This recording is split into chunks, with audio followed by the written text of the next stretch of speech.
నమస్కారం. నిన్న ఐజీ గారు అదే DIG and Rajahmundry SP east Godavari SP press meet చూశాను. చూసిన తర్వాత కొండను తవ్వి ఎలకని పడదాం అనుకున్నారు కానీ పట్టలేదేమో అనిపించింది. అసలు వాళ్ళు ప్రెస్ మీట్లో ఇన్వెస్టిగేషన్ చేశామని చెప్పి కొత్త విషయాలు ఏమన్నా రిలీజ్ చేశారంటే కొత్త విషయాలు రిలీజ్ చేయలేదు. అన్నీ సర్క్యులేట్ అయిన వీడియోలే మళ్ళీ కొత్తగా చూపించారు. అదే వీడియోలు ఇదే పోలీసు ప్రెస్కి ఇచ్చి మా ఎక్స్క్లూజివ్లీ దిస్ టీవీ అని వాళ్ళు వేసుకున్న తర్వాత మళ్ళీ అయ్యే వీడియోలు అన్నీ ఒక చోట చేర్చి ఇచ్చారు. కొత్తగా ఏంటంటే హైదరాబాద్ వీడియోలు వచ్చినాయి. ఏ వీడియోలో కూడా ఆయన ఫేస్ అన్నది ఎక్కడా క్లారిటీ అన్నది రాలేదు. 100% చెప్తున్నాను. నేను చాలా చూశాను. నిన్న ఎందుకు పెట్టలేదంటే నేను జర్నీలో ఉన్నాను ప్రెస్ మీట్ అయ్యే టైంకి. సరే ఒక 24 గంటలు సంతోషపడినిద్దాం, పోలీస్ డిపార్ట్మెంట్ని చాలా బెదిరించేస్తున్నారు కదా, అందరూ బెదిరిపోయి వీళ్ళ గురించి అగెనిస్ట్గా వాళ్ళు ఇన్వెస్టిగేషన్కి ఎవరో సమాధానం చెప్పలేదు, మేము రైట్ అనుకొని అన్న ఉద్దేశంతో నేను కూడా ఆగాను. ఎందుకంటే నేను అహ్మదాబాద్ వెళ్ళాను. అహ్మదాబాద్ నుంచి హైదరాబాద్లో 2 రోజులు ఉన్నాను. 2 రోజులు ఎక్కడెక్కడ తిరిగానో నా గూగుల్ చెక్ చేసుకుంటే, నా గూగుల్ లొకేషన్ చెక్ చేసుకుంటే పోలీసులకు తెలుస్తుంది నేను హైదరాబాద్లో ఏమేమి చేశాను, ఎక్కడెక్కడికి వెళ్ళాను అన్నది తెలుస్తుంది. బట్ వన్ థింగ్ నేను అడుగుతూ ఉన్నాను, అసలు విజయవాడ కొవ్వూరు ప్రోగ్రాంని ఫిక్స్ చేసింది ఎవరు? అసలు యాక్చువల్ షెడ్యూల్లో ఈ డేట్స్లో ప్రవీణ్ మహారాష్ట్ర పూణే వెళ్ళాలి. అటువంటిది ఆ program as per the schedule ఇది సడన్గా ఫిక్స్ చేసి విజయవాడ నుంచి కొవ్వూరు నుంచి బలవంతంగా ఆయన్ని ఫోర్స్ చేసి ఎవరు రప్పించారు? ఇది నేను హైదరాబాద్లో తెలుసుకున్న విషయం. ప్రవీణ్ పగడాల ఆయన బండి మీద రావడానికి గల కారణం బండి ఇక్కడికి పెట్టేద్దామన్న ఉద్దేశం కూడా ఉంది. బట్ ఆయన ఫ్రెండ్ ఒక ఆయన మోటార్ సైకిల్ బాగు చేయించుకుంటూ ఉంటుంటే, ఆయన కారు రాజమండ్రిలో ఉండిపోయింది. మోటార్ సైకిల్ బాగు చేయించుకుంటూ ఉంటుంటే వెళ్ళి, హలో మీరు ఇక్కడ ఉన్నారు అంకుల్ అని చెప్పి నా కారు వాడుకోండి అని కారు ఇచ్చేసి, నువ్వెలాగ వెళ్తాంటే వెళ్ళొద్దు బాబు అంత దూరం అంటే, లేదు బండి అక్కడ పెట్టేస్తాను. అంతకుముందు అదే ఆయనకి నువ్వు మహారాష్ట్ర లాస్ట్ టైం మిస్ అయ్యారు కదా, మీరు ఎందుకు రాలేదు, రండి అని చెప్పినైనా సడన్గా ఎందుకు మార్చుకున్నావు బాబు అంటే, వాళ్ళు బలవంతం చేస్తున్నారు అంకుల్ అని చెప్పేసి ఈ సడన్గా ఈ మారిపోయింది. అసలు విజయవాడలో ఎవరు పిలిచారు, కొవ్వూరులో ఎవరు పిలిచారు? అసలు బండి మీద రావడానికి గల కారణం విజయవాడలో మీటింగు, కొవ్వూరులో మీటింగు. అది పోలీసులు ఎక్కడా కూడా డిస్క్లోజ్ చేయలేదు. అసలు విజయవాడ ఎవరు పిలిచారు, కొవ్వూరు ఎవరు పిలిచారు? మీటింగులకు వెళ్తున్నవాడు తాగేసి మీటింగులకు వెళ్తాడా? మీటింగులకి అని చెప్పి వెళ్తున్నవాడు తాగేసి వెళ్తాడా? పోనీ 2 బీర్లు 2 క్వార్టర్లు కొన్నది అంతే కదా, 950 రూపాయలకు వచ్చేది. ఆఫులు రావు కదా, వస్తే లేకపోతే శాంపిల్ బాటిల్ బండి మీదే ఎక్కడో తాగేశాడు. అసలు మంచినీళ్ళు తాగకుండా హైదరాబాద్ నుంచి రాజమండ్రి వరకు ఎలా ప్రయాణం చేశాడు ఒక వ్యక్తి? ఇంత ఎండలో ఎక్కడ మంచినీళ్ళు బాటిల్ అన్న సబ్జెక్టు ఎక్కడ రాలేదు. మరి పోలీస్ ఇన్వెస్టిగేషన్లో మంచినీళ్ళు తాగకుండా అంత దూరం ప్రయాణం చేయగలదా అన్నది మరి వాళ్ళే చెప్పాలి. అనదర్ థింగ్ ఏంటంటే ఎక్కడ తాగినట్టు ప్రూవ్ లేదు. పోనీ పోస్ట్ మార్టంలో వాళ్ళు చెప్పింది ఏంటంటే పోస్ట్ మార్టంలో ఆనవాళ్ళు ఉన్నాయి. ఈ ముక్క ఎప్పుడు చెప్పాలంటే పోస్ట్ మార్టం అయిన వెంటనే చెప్పాలి. ఇమీడియట్గా ఇతను ఇంట్రాగేషన్ సిచ్యుయేషన్లో ఉన్నాడు అన్న మాట పోస్ట్ మార్టం అయిన వెంటనే చెప్పాలి. ఈ కథలన్నీ అల్లి మళ్ళీ ఇంకొక ఏంటంటే అంతకుముందు కూడా మార్చిలో ఈయన ఇక్కడికి కొన్నాడు అంటే రాజమండ్రిలోనే మందు కొంటాడా? హైదరాబాదులో ఆయన మందు కొండా? ఆయన ఆఫీసు ఫస్ట్ ఫ్లోర్లో ఉంటే కింద ఫ్లోర్లో, సెకండ్ ఫ్లోర్లో ఉంటే కింద ఫ్లోర్లో పెద్ద మందు షాప్ ఉంది హైదరాబాద్లో. ఆయన ఆఫీసులో ఆయనే ఎండి ఆఫీస్కి, కానీ ఎండి రూమ్కి సపరేట్గా కుర్చీ టేబుల్ లేవు. వర్కర్స్తో పాటు కూర్చుంటాడు, వాళ్ళ స్టాఫ్తో పాటు పనిచేస్తాడు. స్టాఫ్తో పాటు కూర్చుని మాట్లాడొస్తాడు ప్రతిరోజు. అటువంటి ఉన్నత భావాలు కలిగిన వ్యక్తి ప్రవీణ్ పగడాల. తాగడం అన్నది అసలు లేనే లేదు. తన హ్యాబిచువల్ డ్రింకర్ కానే కాదు. ఎక్కడైనా సరే వాళ్ళ ఫోన్పేలో, ఆయన ఫోన్పేలో హైదరాబాదులో మద్యం కొన్నట్టుగా ఎక్కడన్నా ఉందా? ఎక్కడో పట్టుకుని రాజమండ్రిలో ఏదో వైన్స్లో కొన్నారు అని చెప్తా ఉన్నారు. ఆయనకు కొన్నాడో పక్కనున్న ఎవరికన్నా అడిగితే కొని ఇచ్చాడు. అతను ఉంటున్న ఏరియా కొంచెం ఆ లొకాలిటీ అటువంటి లొకాలిటీ. మరి అక్కడ ఎందుకు తీసుకున్నట్టే వాళ్ళందరినీ మారుద్దామన్న ఉద్దేశం ఏమో తెలియదు మనకి. అటువంటిది అది ఏదో ఉన్నట్టు అతనికి హ్యాబిచువల్ అన్నట్టు.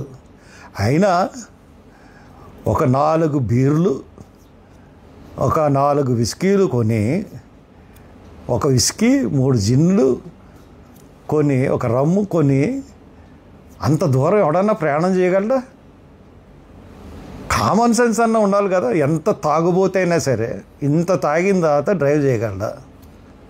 ఆర్ఆర్గా తాగినా కానీ అంటే ఒకటి ఏంటంటే కాక్టైల్ అంటారు, ఒక 2 మిశ్రమాలు బీరు జిన్ను కలిపితే దాని కాక్టైల్ కిక్ ఎలా ఉంటుందంటే చాలా భయంకరంగా ఉంటుంది.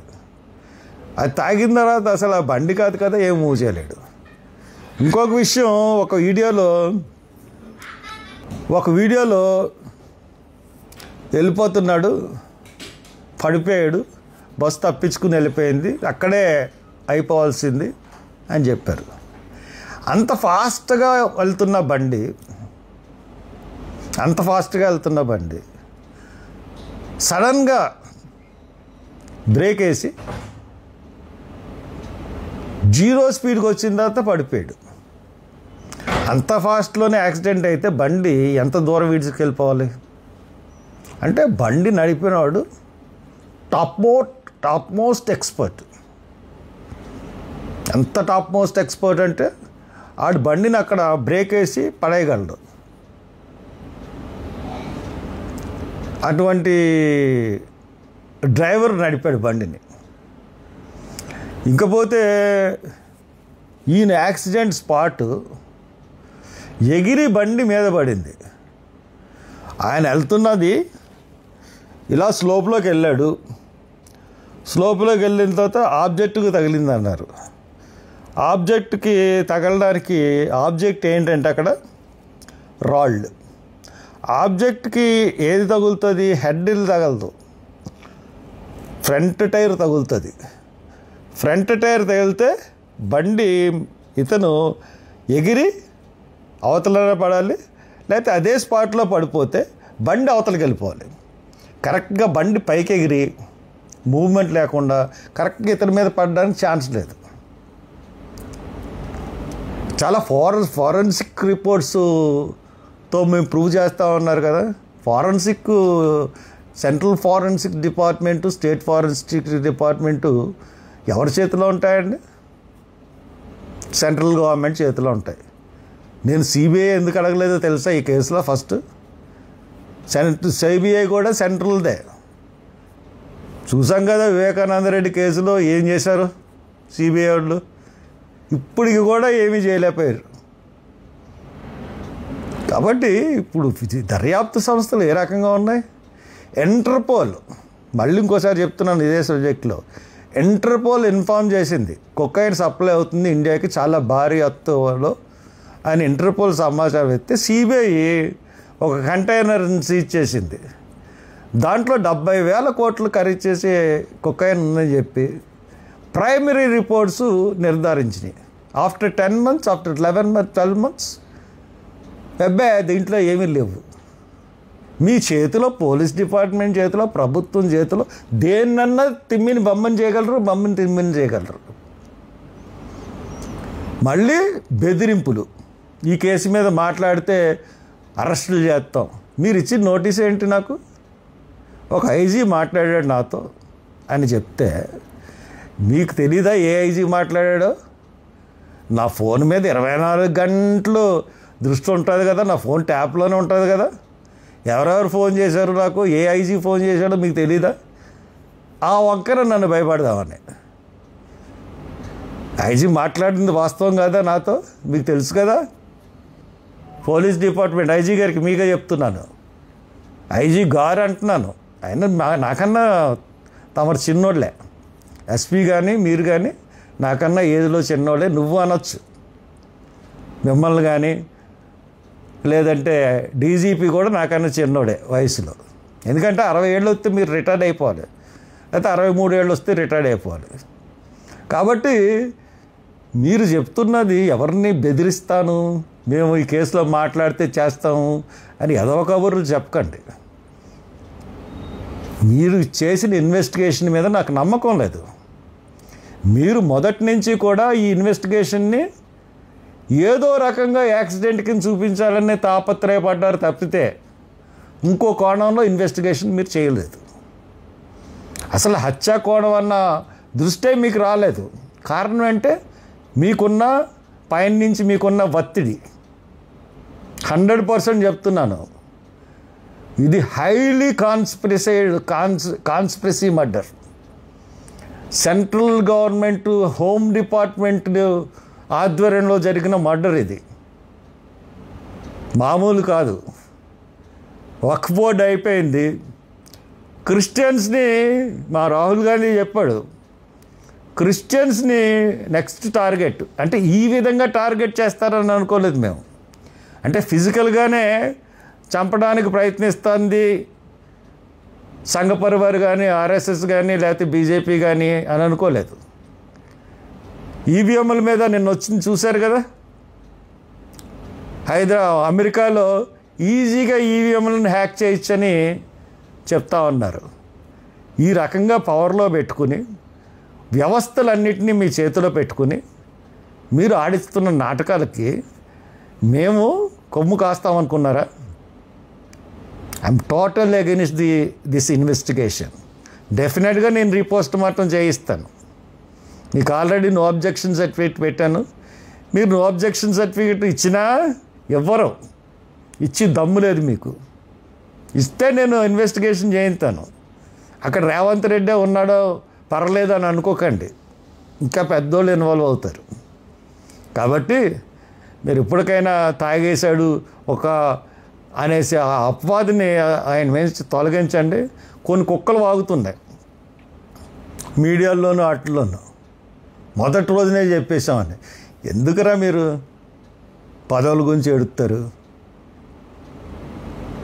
న్యాయంగా ఉండండి.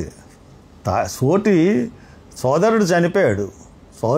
సోదరుడు చనిపోతే గవర్నమెంట్ని, ఇంత మంచి గవర్నమెంట్ లేదని పొగడడం ఏంటి?